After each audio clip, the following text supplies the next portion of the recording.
how did something that is called Networking the Play come about? It was a bit of a lark. It was a bit of how do we get some information across in a way that might be unique and fun and different, which is kind of same thing as unique.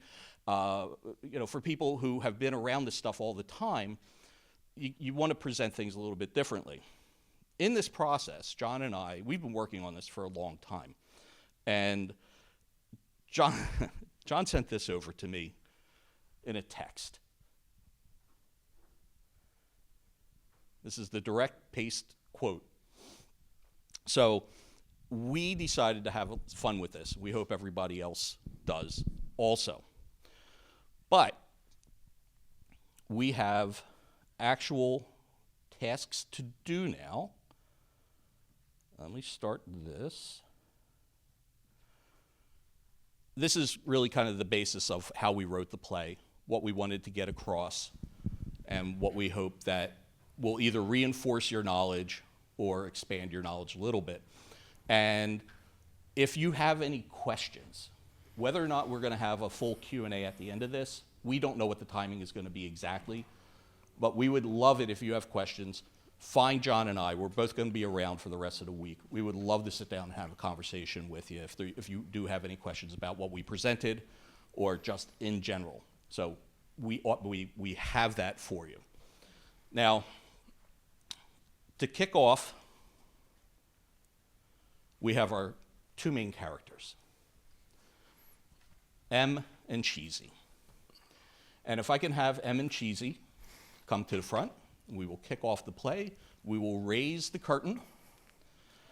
Now, I will say that we're going to have a little bit of an AV challenge here just for the amount of mics that we have or don't have. And we'll probably have you either shift one way or the other so people can see you from here, whatever you're comfortable with. And does anybody have any questions before we put the popcorn on the floor, raise the curtain? And am I missing anything, John? Do you have anything to say? The only thing I have to say is that hopefully there's actually nothing in here that's radically new to any of you as Mac admins, but you might pick up some new way to describe something that you know about to other people who are maybe less technical than you. And that was one of the goals of this, at least from my standpoint, was to try and explain some of these things so you could tell everyone, from your grandmother to your 5-year-old, how some of these things work if you ever need to. So with that, we will open the play. This play, as the previous slide said, is focused on IPv4 networking. It's also just kind of the basics. We're glossing over some things. We're just targeting a few things because it's a play, not a tech talk. So we have that going for it. But here we have a young Mac Mini who has just been given his very first task. Although only recently out of the box, with the help of the community, and especially the teaching of a wise old Intel Mac Pro, lovably called Cheesy, hopefully everybody gets that reference, he is confident that he will succeed. Our scene opens with our protagonist, Mac Mini, formerly called Mac Mini M4-2, but referred to simply as Mster or sometimes M by the community. He's pacing anxiously after receiving his first command from the great and all-powerful, infallible, and mostly benevolent user, technically known as Local Administrator-Athletics, but sometimes written only as L-Admin. Oddly, he's called Al by the community. Sitting idly by, absent-mindedly converting electrons to heat, Cheesy notices Mster's anxiety from afar and inquires, Mster, you need help with anything? Well, guess I probably do. I just received my first task directly from Al. Well, not directly. I guess it came from Browser, but he said it came directly from Al. Anyway, I need to go out on something they called the network and bring some information back to Browser, who says he will format it up all nice, the way Al likes it and everything. Cheesy reflects on his own past, dealing with the Browser. It's just a title, really, like officer or doctor. There are many who have come and gone in that role before. What is being asked of Imster is one of the most common tasks we get, but yet one of the most complex. It will be a lot of work coaching this young one. Cheesy reckons to himself, but what the heck? He's already burning electrons anyway. Better start finding out what the kid doesn't know. So, kid, that sounds like an important job. Do you know what you need to get and from where? So I think I'm supposed to get July Midwest Top 25 from mypickleballscores.com, wherever or whatever that is. Is that it? Pretty much, I think. Maybe. Probably should have written it down, but I was pretty much pumped for my first assignment, especially coming straight from Al. Browser seemed to think that it was all I needed. Via browser, that is. Browser has his issues, but he's usually got his basics in order. Let's begin with, what do you have? What do you need? Okay, I have this address, and I need that information. I already knew that. Okay, Speedy, seeing through the game isn't the same as playing the game. We're playing a game? I don't have time for games. I need to... Look, if you could dodge a wrench, never mind. First, what you have there isn't an address. It's a host name. You'll need to find the address for it first. Then we could talk about how you make a request on the network for your information. Okay, great. I'll do that right now. So how do I do that? You just need to leverage the network and DNS. Oh, sure, the DNS. I knew that. No, actually, I didn't know that. What is that? It's what we use to change those names into numbers. You see, we computers, we prefer numbers, especially for addresses. Some of us only understand numbers, but we've all learned that Al prefers these names as words, so we handle that, usually. So all you need to do is make a DNS request. What DNS server were you assigned to use? DNS server, sure, that I was assigned. Right, let me check. Hold on. Yeah, got it. No idea. I was probably in low power mode when that came around. Oh my, you are younger than you look. I'm guessing you don't have an address of your own, something for people to directly communicate your way? People call me M. No. A network address? A bunch of numbers, remember? Oh, right. Let me check. Oh, yeah, here you go. I have an address right here. A bunch of number. Even says MAC right on it. So it must be mine. That is an address, and a network one at that. But I should have been more specific. That's a media access control address. And you do need that for the network, but if you want to get out the host on the internet, you're going to need more. You're going to need an IP or an internet protocol address. Rats. I had thought I could do this, but maybe this task isn't for me. But Browser was so sure I could handle it. I guess I'll have to go tell him I can't do it because I have the wrong kind of address. Don't give up so quickly. You can get all that information by following another set of steps, something called DHCP. You'll soon find out what a lot of that is, how it's stacking up different procedures in different ways. Now, what speed are you connecting to the Ethernet? Connected to the Ethernet? Let's say I'm at speed 4. Does that sound right? You're not connected to the network at all. Maybe you can't complete this task. I mean, I do have this long blue wire here, and it's kind of tingly where it attaches. But I've just been ignoring it. Is that something? Yeah, kid, that's something. That's your network cable. You are connected. We just have to get you communicating. First step is to use auto MDIX to figure out what that wire goes into and where in that tingly blue cable of yours. My mom has an Acura MDX. She thinks it's cooler than a minivan, though I thought the sliding door on the minivan was pretty cool. No, automatic medium dependent interface. Crossover, pretty much standard for everything now. If you and whatever on the other side of that cable both have it, then all your various transmit and receive wires inside will kind of just sort of sort themselves out for themselves, figuring out who's doing what. Let's assume you've worked all that out. Now, what speed are you linked up at? Okay, I probably don't have that in my pocket. How do I find out? See that list of those network interfaces you have? See that one called EN0? And if so, does it say active? Hang on a minute. Oh, okay, got it. Yeah, it says auto select 10G base T full duplex. Don't know how that helps, but there you go. Wow, 10G, that's great, kid. I guess the times really are changing. Your online is speed that's already been negotiated to its fastest level. 10G for a desktop, pretty snazzy. What's this full duplex business? Is there a new Full House reboot? Don't worry about that. It just means you can both talk and listen on that network connection at the same time. way back, even before my time, things were only half duplex. You had to make sure no one else was talking at the same time or no one can hear you. And you'd have to wait a bit and try again, or you'd still end up talking at the same time. Oh, like a Zoom call. Yeah, but how'd you know about that? That doesn't matter. That hasn't been a thing since they talked about 100 or even 10 megabit, and certainly not your 10,000 megabit per second.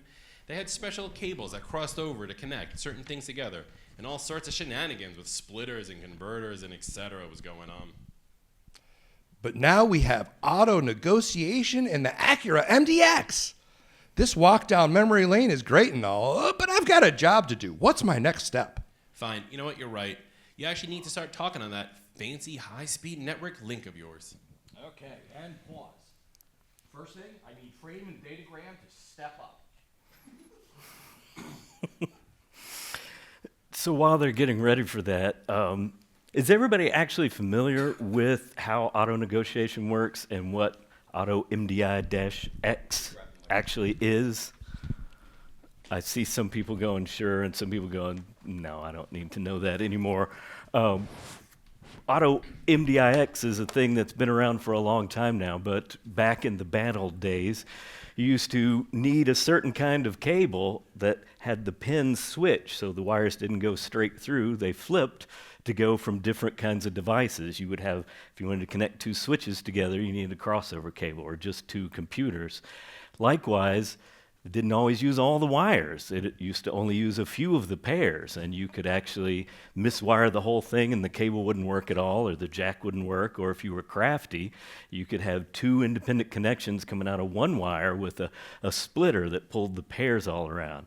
But that got confusing. Switches, there were ones that had an uplink port and all of this sort of stuff, but that's all handled for you now with this Auto MDI-X protocol. Almost everything has supported it for the last 20 years or so. You just plug two things in, and at the hardware level, it senses what signals. There's like a strobe of signals that runs on each one, sending and looking, and it figures out what pairs go where, and if the cable is good, you're linked up. If it can make it work, you're still linked up. It's only if the cable is absolutely bad and things aren't connected at all that you'll get an error. Same thing goes for auto negotiation. You put things in and you say, okay, I got it all connected. Now what speed can I run at? And each side of the connection will try cycling at different rates until they decide on the main rate. And then, of course, there's the full duplex and half duplex, which also hasn't been a thing for a long time, but yet I've solved newish problems for people with a slow network when you look and it was somehow at half duplex because the wire was bad and half the stuff wasn't getting through. It was synced down to some ancient low rate because it only had 4 wires instead of 8 that it could communicate on. At half duplex, you can transmit and then you can stop and you can receive. Hence, your bandwidth will be cut in half, much like wireless. So with that, we will go back to the play. Right. So we have frame and datagram. Please hold up what role you are so everybody knows who you are. So we have frame and datagram.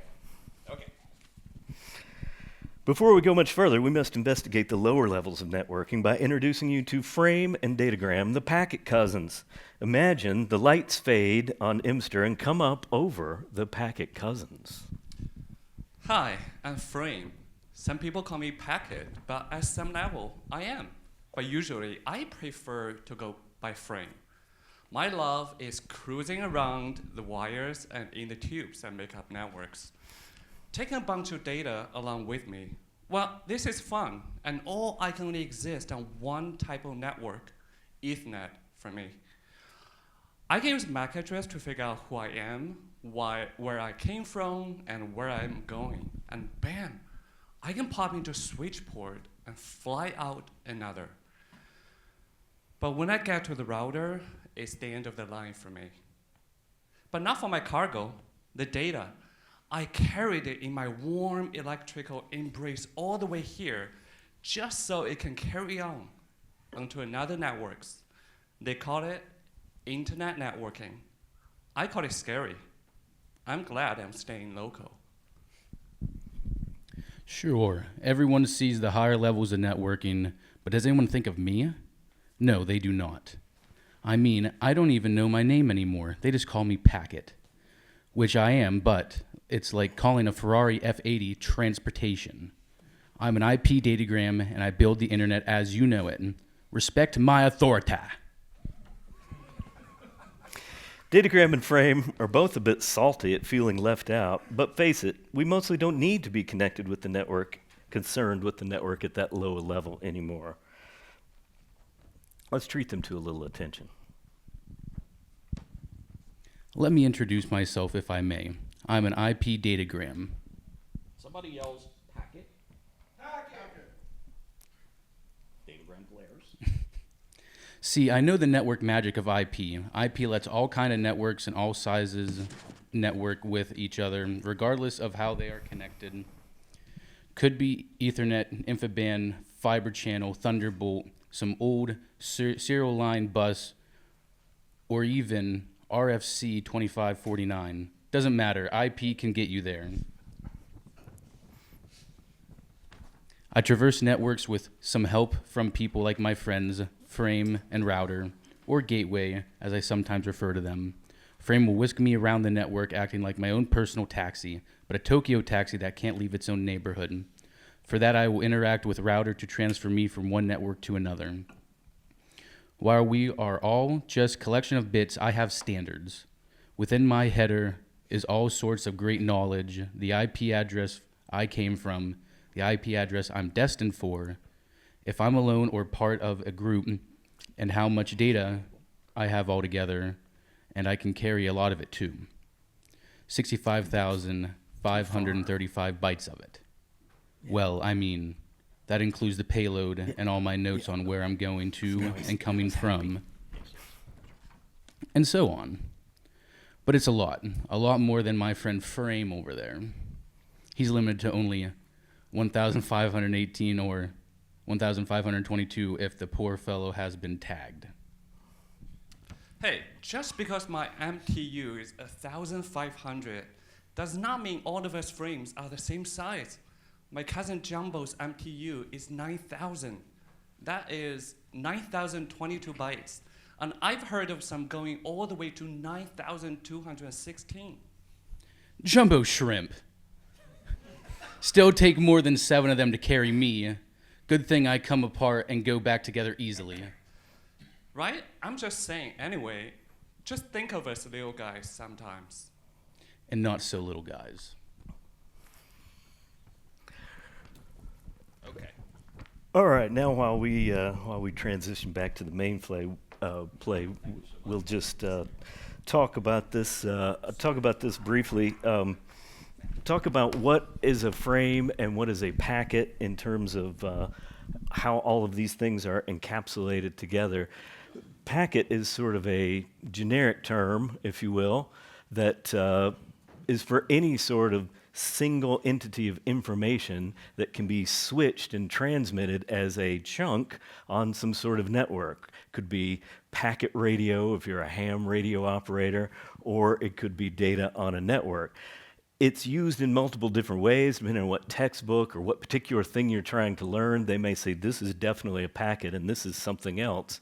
But at the larger sense, at the academic level, a packet is just a chunk of data that can be independently shuttled around and switched through your network. So in that sense, both a frame and the IP datagram, which is another kind of packet that is inside an Ethernet frame when it moves around, but may come out of that Ethernet frame and go into some other sort of network as it traverses a cable modem or whatever to its site, and then may wind up back in another Ethernet frame on a different local area network somewhere else.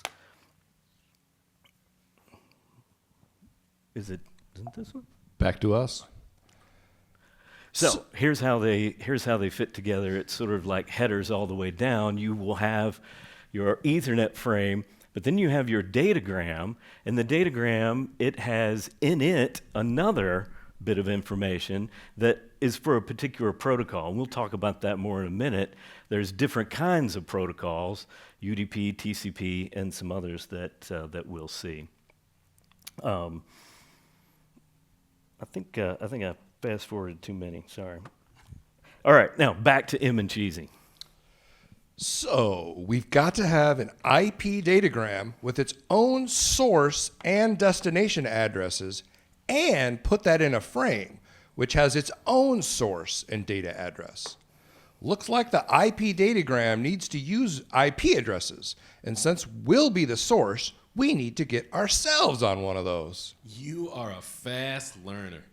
Let's get your address, some other things you might need for the magic of DHCP. This might be best explained by reading you a story. Cheesy searches through his collection and pulls down a copy of The Book of DHCP. Complex lighting, prop, and costume changes take place, indicating that we are in a subplay again. Oh, wait, I wasn't supposed to read that. That was supposed to happen. Was I supposed to bring the props and the costumes? They're probably lost on a plane coming from Philadelphia. Yeah, something like that. Or back in my room. We do now have the subplay for DHCP, so please, DHCP people, up to the front.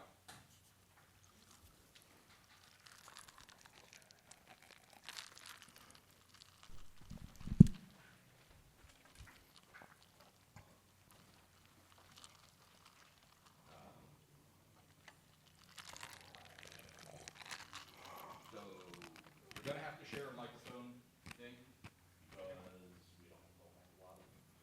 So pass the box up. So now please hold up your. Yeah, do you want him to use the box as one? Someone can hold that. It's cumbersome to hold that and read your lines, though. You might have to stand up there. And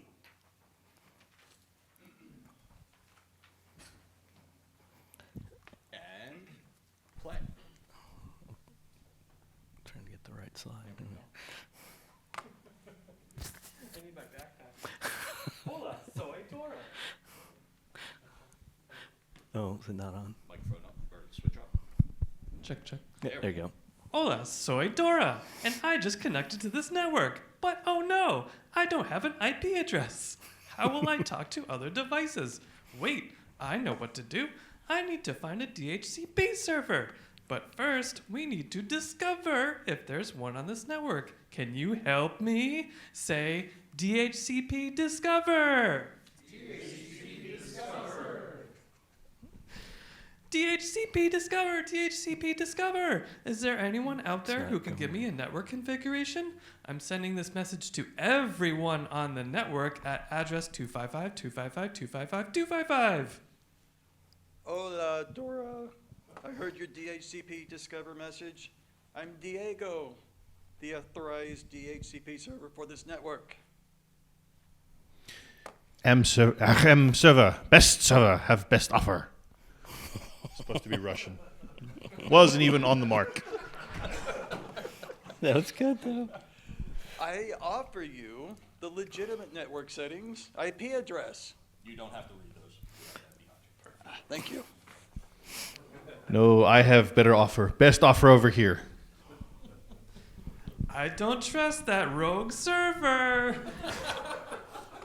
It's trying to perform a man-in-the-middle attack.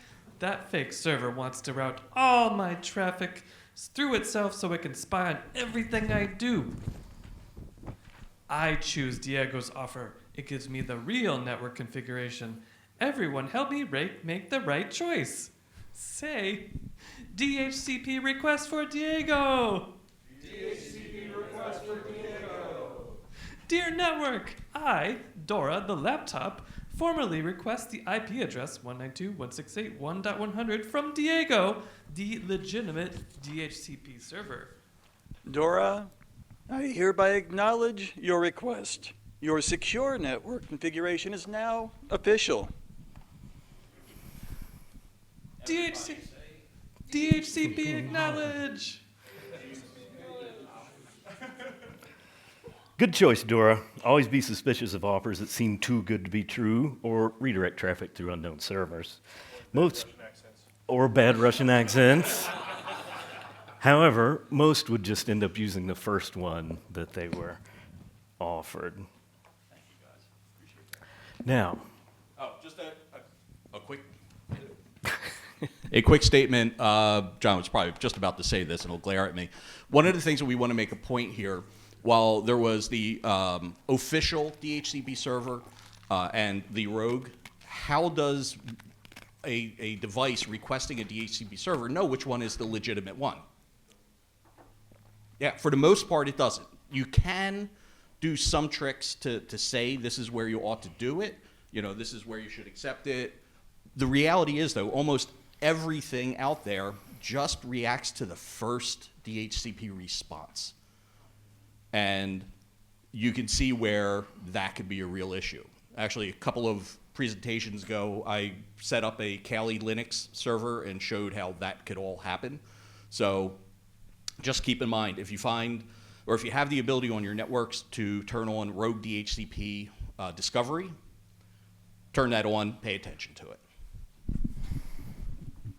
Back to the play.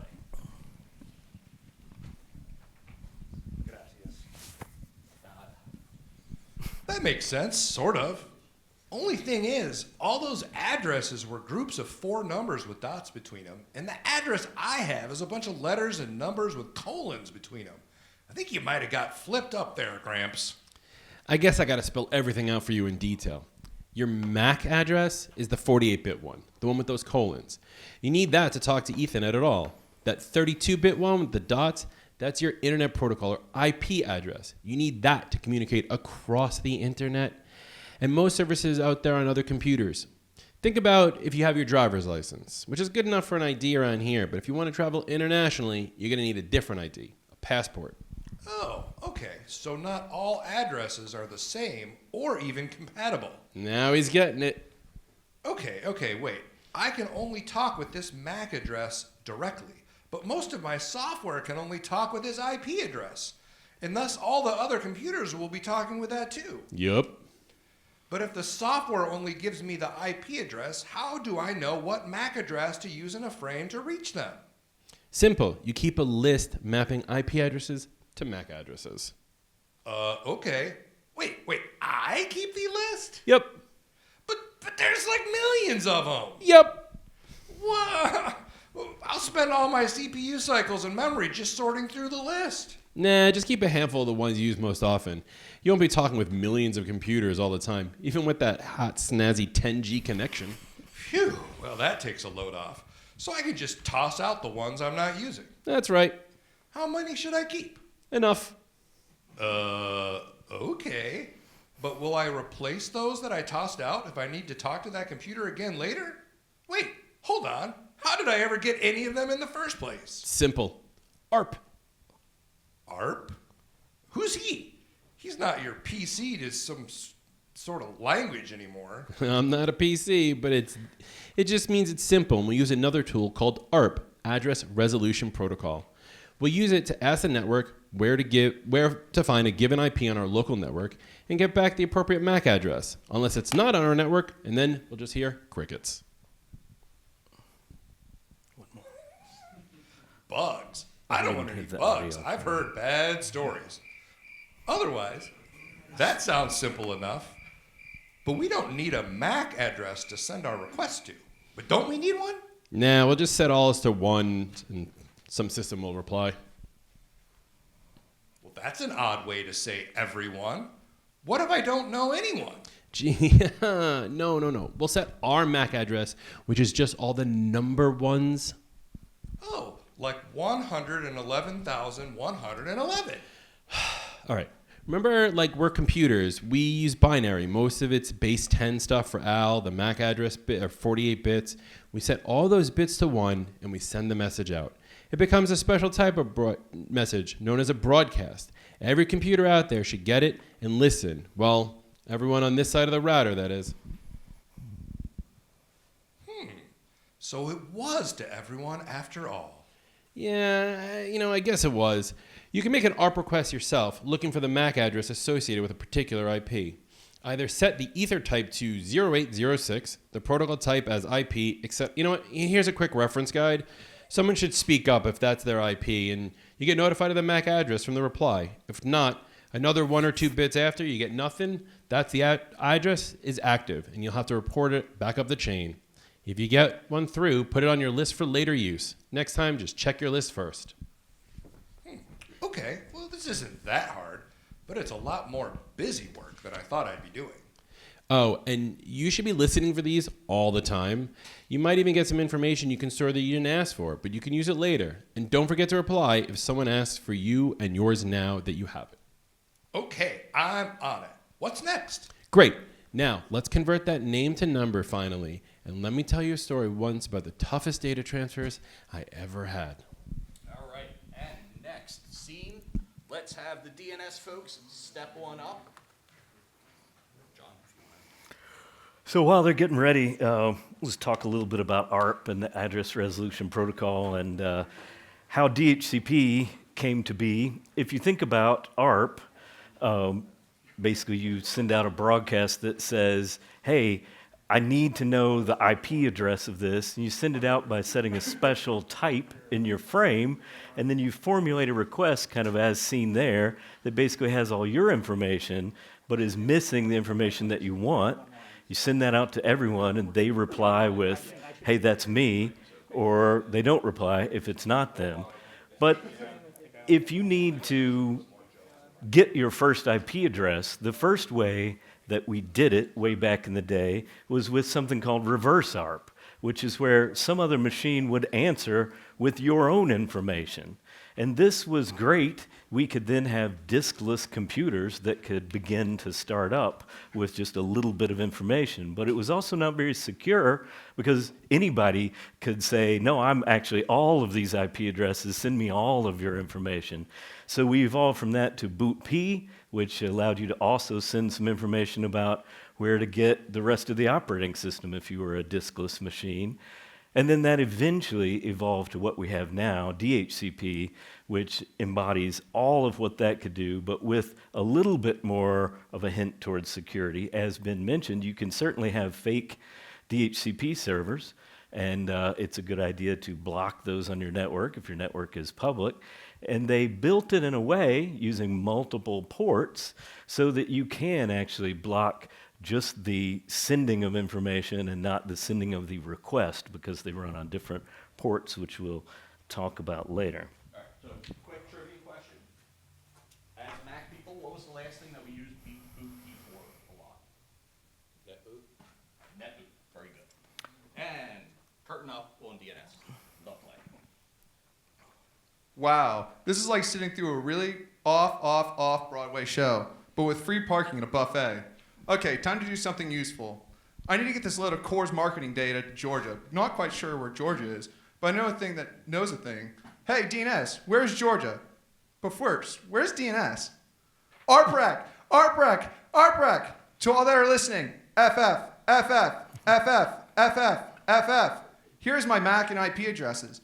I'm on a quest for 192.168.20.2, the address that I was told DNS resides by my buddy Dora. I mean, DHCP. Sure, just shout out to everybody. Now let us compare that requested IP address to our own. One of us will reply if it is a match, otherwise we will just go back to doing the important stuff. A Spotify playlist starts and quietly fades away while cat videos and Homestar Runner make their presence known. Who hearkens me? Wait, I know that information. I am who you seek, and here is my MAC address. Glad to make your acquaintance. Alrighty now. I have DNS's IP and MAC addresses. Let the party begin. Once I memorize this by putting in my cache for such things, I'm on a run to get some data to Georgia, the server. Do you know where that might be? Do you by chance possess this numerical address? Not in my immediate collection, alas. My shelves hold many recent finds, but not this specific tome. However, I know where to begin the grand quest. DNS server resolver gestures towards a large, imposing door at the back of the stage. The root server is visible, hunched over ancient texts.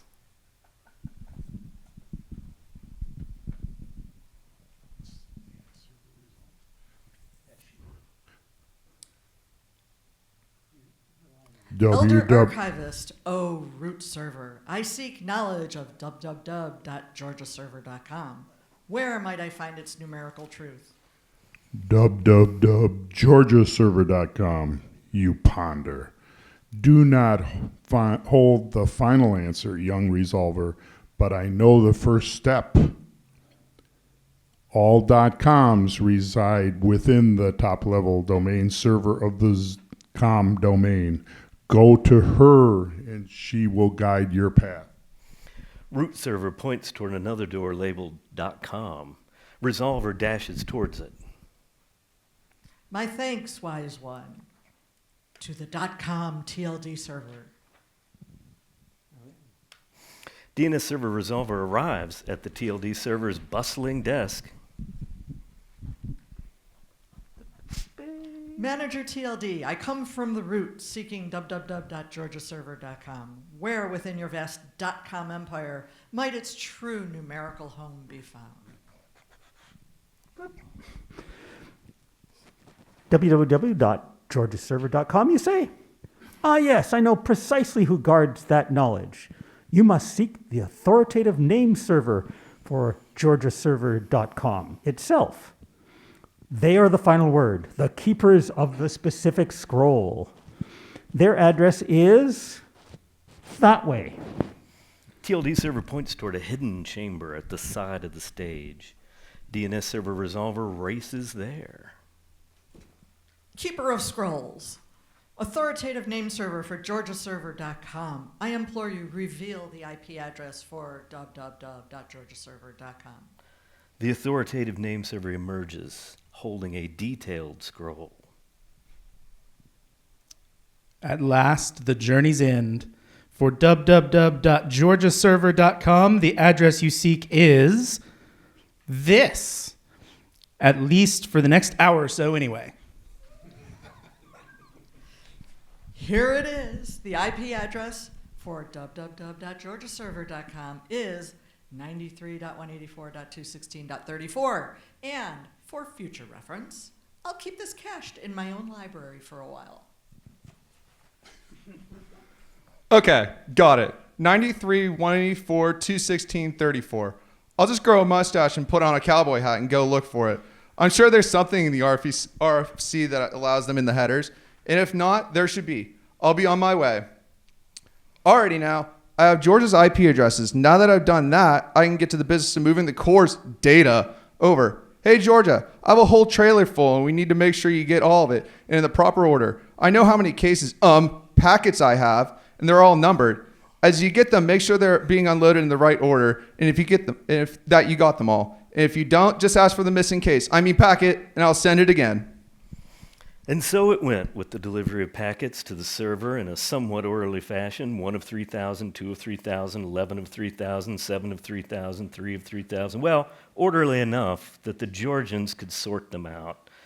At least until the great packet storm of 2025 happened.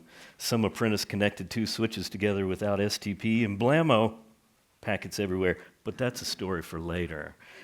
And now we return to the main story with Cheesy and M. M and Cheesy asked DNS server resolver to travel the network on a quest for mypicklebowlscores.com, only to find that the mapping is not known at all. NX domain is all that the .com authority had to say, and all that the resolver returned. M is dejected, thinking that after all this work, he has failed Al and the browser. And at first, does not believe Cheesy when he tells him that Al is not, in fact, infallible, and that this sort of thing happens all the time. Reluctantly, M gives the grave news back to Browser, who almost immediately asks M to perform the same task, but with mypickleballscores.com. This time, the address conversion is completed without issue, but when M tries to build the request into an IP datagram, he realizes he needs more information. Instead of asking, he just uses the same things that he used when talking to the DNS resolver. But after a while of not receiving anything back, he became concerned and asked Cheesy for more help. What now? I thought you had all you need to fulfill your destiny as the new prodigal son, or at least burn up that network with that 10G link. Well, I tried to build a datagram for my request. I just copied what we did with Resolver, but changed the address and some of the payload. but I feel like that's not working. Let me see here. Heavens to Betsy, you try to send some HTTP requests to the DNS port and via UDP at that?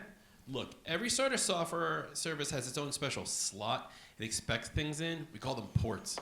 And everything else, and like everything else around here, there's both a name for it and a number. And usually it's what we give a name, and we always need that number. So now, did you give browser really exactly?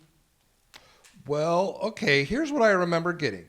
http://mypicklebowlscores.com/July/Midwest/top25. And browser said to get it. He really emphasized get, like it was special somehow. I asked someone else for help, and they told me it meant to ask the .com part, the other part. That sounds more like browser. That's just a URL, a uniform resource locator. It actually tells us what, where, and most of how to access the data. And get, that browser told you is the rest of the stuff we needed. You were right in that .com part was the host part, and the stuff after was going to be part of the payload. But what you missed was the http:// part, which told us which service we can use. We can ask a friendly local service worker which port and protocol matches HTTP.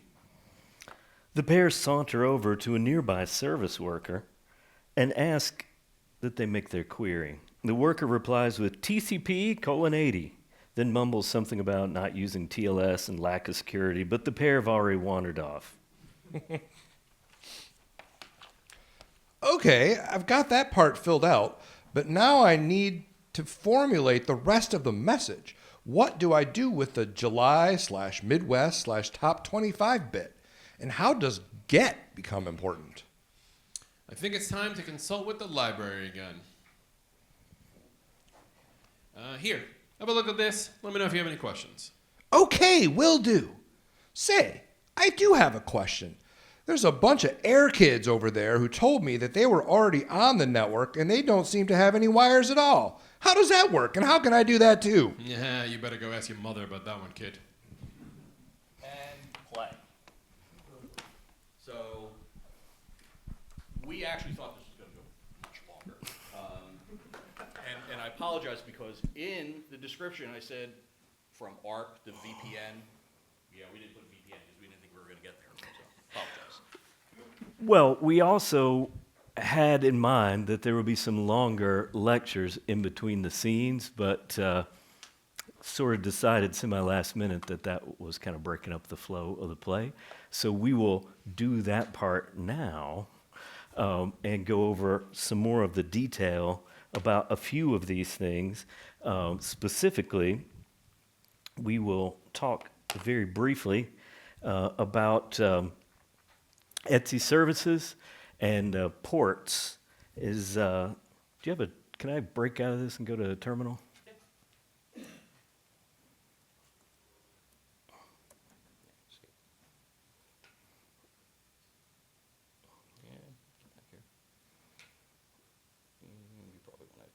Just any old new terminal's fine. I'm going to make it huge.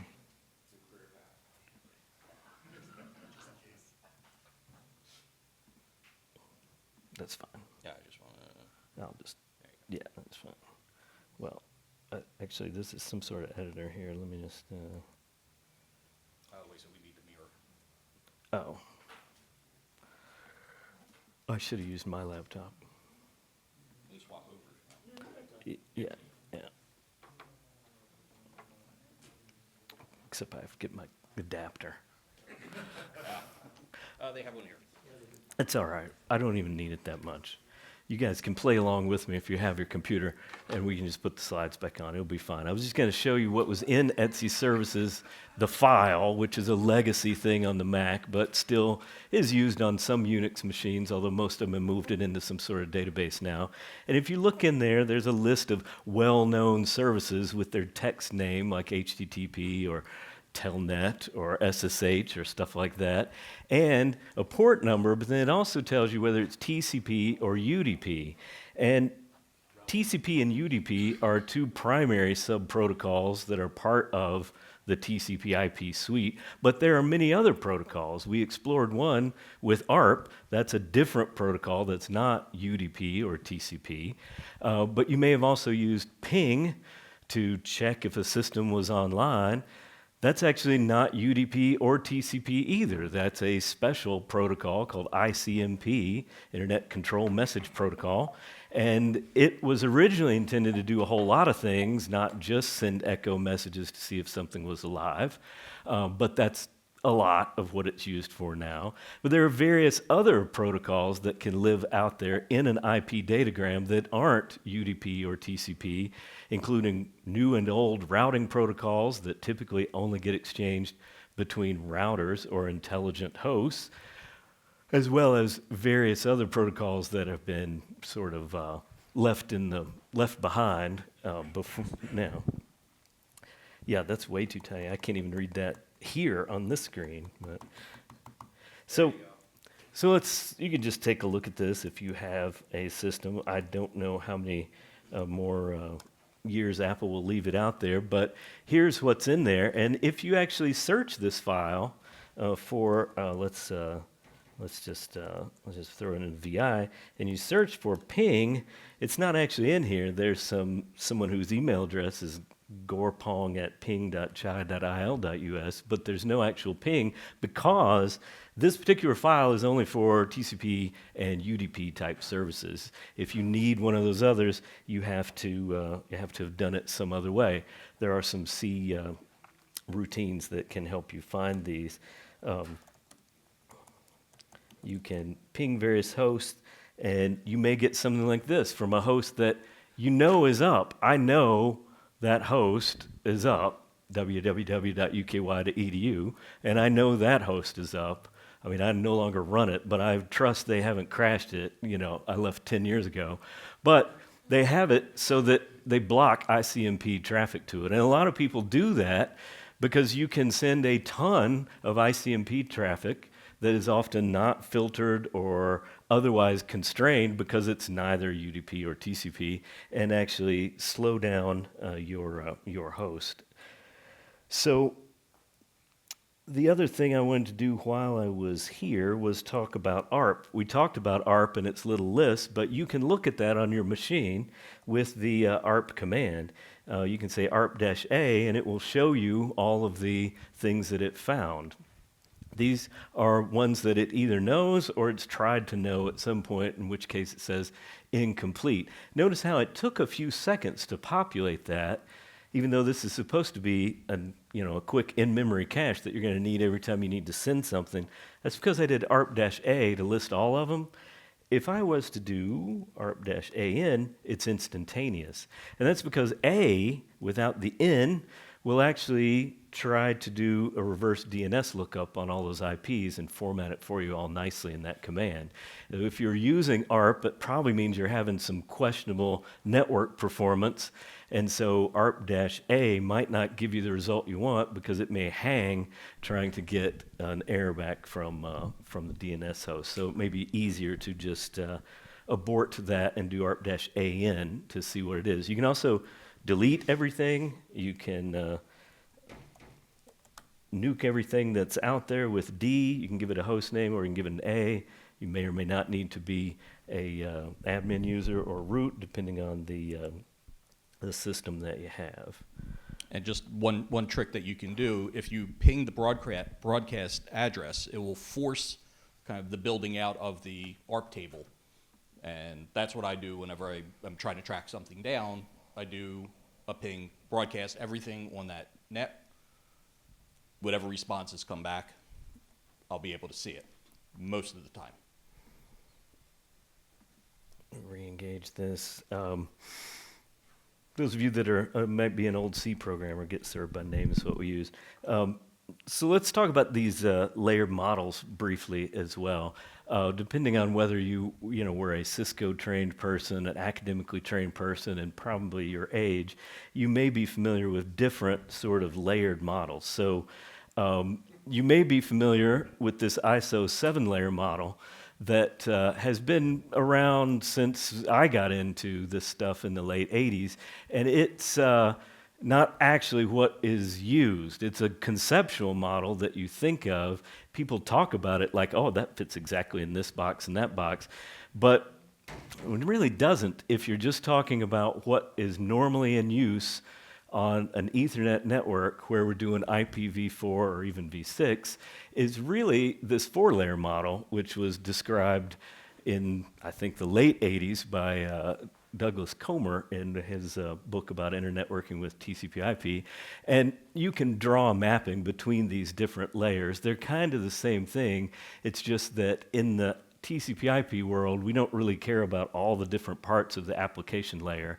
And we lump all of the hardware layers, layer 1 and 2 in the ISO bean dip model, into just a single network interface. Because when they made this, they weren't even sure Ethernet existed or Ethernet was going to exist in the future. There were all kinds of other options that were going on. They thought that was a simpler one.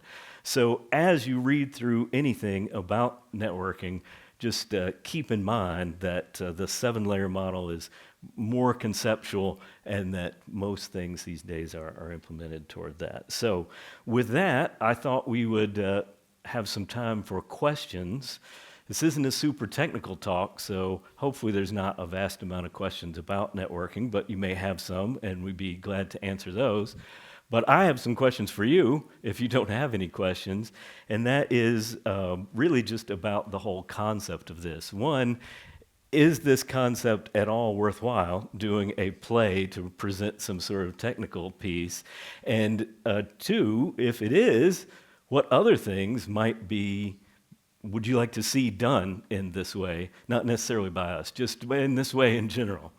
So anybody have any questions or comments? All quiet on the Western Front so far. Feel free to be honest in the survey. We won't know who said it. Yes, and we don't care. So Right. you mentioned that ICMP is like literally a separate protocol. Oh. Hello. You mentioned that ICMP is literally a separate protocol like TCP and UDP. Yes. That's correct. Yes. Is ESP also a separate protocol?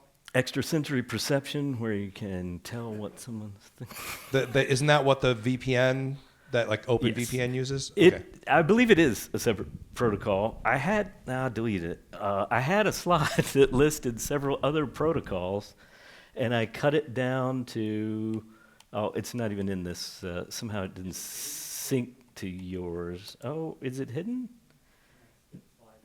Oh, yes, it was. It was back on this one. So yeah, there's a whole list of other ether types, and I believe you're correct. ESP is one, LLDP is one. Have anybody done the, various different names, teaming, lag, where you take several same-speed Ethernet ports and bond them together to a switch? Well, that's LLDP is like the phone one. yeah. Well, LLDP is the protocol that syncs those together initially and makes sure that that tells the switch and the host how many it's got at any one time and which ones are working, which ones are connected. There are some phone ones there. There's some for dynamic routing and communicating MTU size changes on the fly. There's a whole bunch of them out there. I mean, it's 2 bytes, so you got room for 65,000 of them. Any other questions or comments? Yes, sir. One thing I might have added.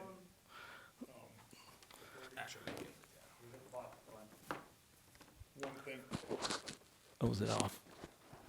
One thing I might have added in this, if I were doing it, would be to show with no DHCP server getting the 169 address, because a lot of people, we inherently know that, but other people you talk, we could have had Diego fall asleep and wake up or something like that. That's a good point, because that is sort of operating system specific too, as to how and if it does that and what it does when that happens. Right. So actually, that was part of one of the drafts that we had. And then since we didn't know really how long this was going to take, we chose to hopefully get everything in. But that concept of what happens when you don't have a DHCP server? What happens if one doesn't respond, or for any reason that it may not get that communication? What actually happens in the back end? So definitely something that we want to talk about. but it was a conscious decision to pull that out. But yeah,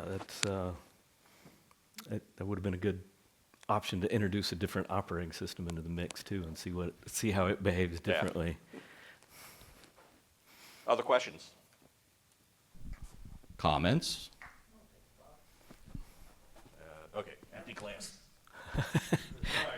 Good, no problem. You said, like, was this kind of worth doing this way? I want to highlight a talk that I really loved here in 2023 by Jennifer Unger about presenting.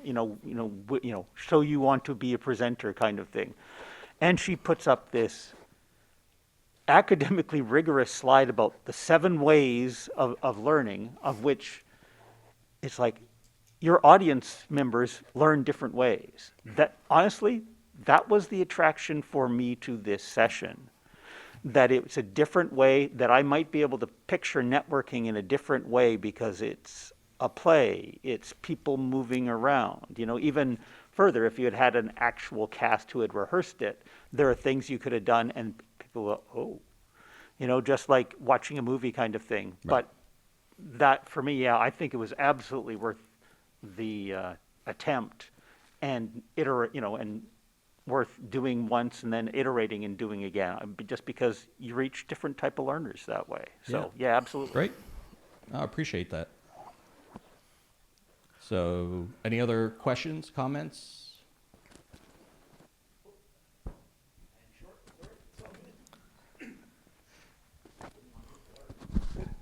So I'll kind of add on to that and to answer your other question of like what other types of things might be useful to go over in this way. I think doing a deep dive, particularly now that DDM is kind of growing and evolving more and more. Interesting. To talk about MDM protocols, talking about the ways that devices communicate and get and receive the different commands that we're sending, on a daily, weekly, monthly basis, whatever it may be.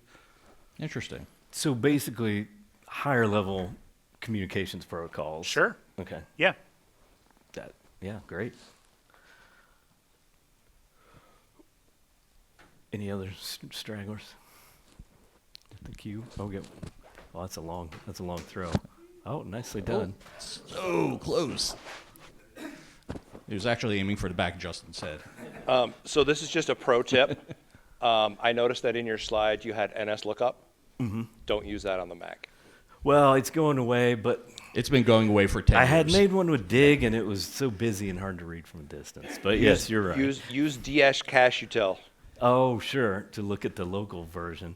To find out what your actual application programs like browser will get when it asks your operating system for a IP address name resolution. And that's a whole another bailiwick, because the Mac works a little differently than a traditional Unix machine with respect to how all that fits together. Right. So this is actually an interesting conversation. The genesis of this presentation, networking the play, was I had been doing for a number of years DNS classes here, or sessions, and I always thought it would be a really cool idea to do DNS with people, acting the role, basically what we did here, but, more expanded version. But when I submitted for this, I just like, well, I was afraid that would be too limited. So I'm like, let's do all of networking, because that's not controllable. But one of the things that in those classes that I've done, at least some of them, I showed how you can have multiple answers even within Mac OS for all that address resolution, depending on how it was gotten, which resolver was used, possibly even a text file for way, way, way back in the day. So it's an interesting topic. There's depending on what tool you use to discover address resolution, you can theoretically have different answers. Usually doesn't happen, but it can. And all those tools show it from different places. Yeah, that would be a good thing to show. And if we got into VPNs, it would be an even better thing to show there when you leave the VPN and split DNS, which I'd still have it at the house, but all kinds of quirky things that could go on with that, including in fake DNS, DNSSEC. We probably could have done one just on DNS if we had. Yeah, maybe next year. Yeah. We can do a whole workshop on it now. Oh no! Don't submit anybody to that. Is that just going to give people with Open Directory PTSD triggers? Just you saying Open Directory triggered. Yeah. Okay. What I would like to have is everybody who had a role, please come up for your curtain call.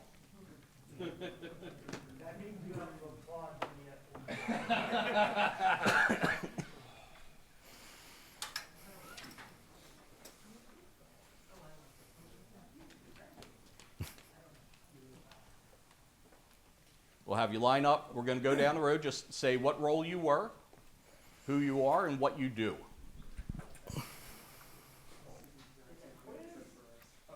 It's a quiz, that's right. I guess I'm kicking off. I was the authoritative server for our lovely production, but my name is Hunter. I work in an independent school in Virginia as just a general IT technician, Mac admin.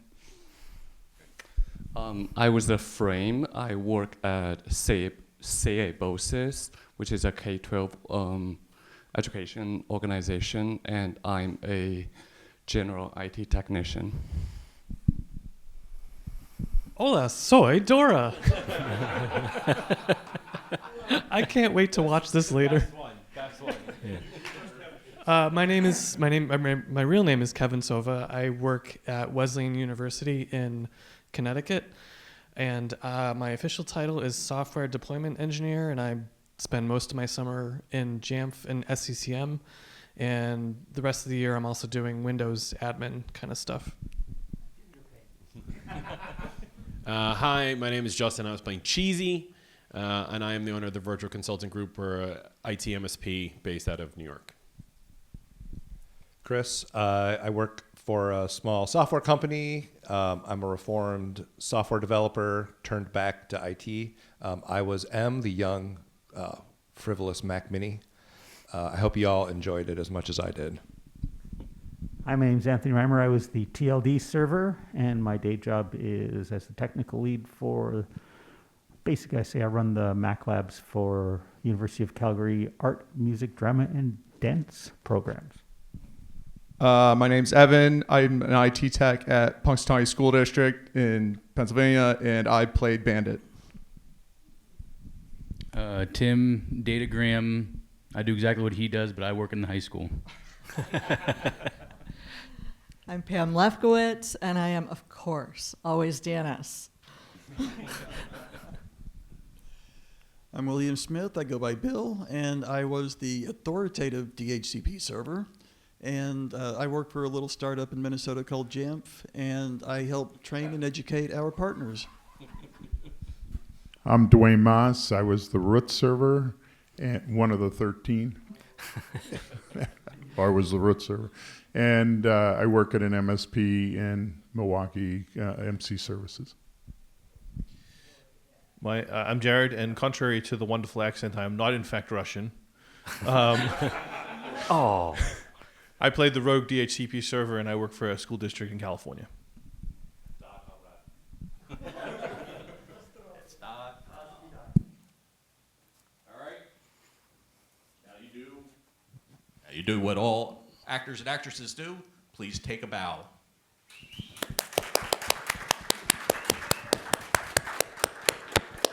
Thank you. You really should have seen what they requested for the dressing Thanks. rooms. Thanks, guys. Thanks. Appreciate it.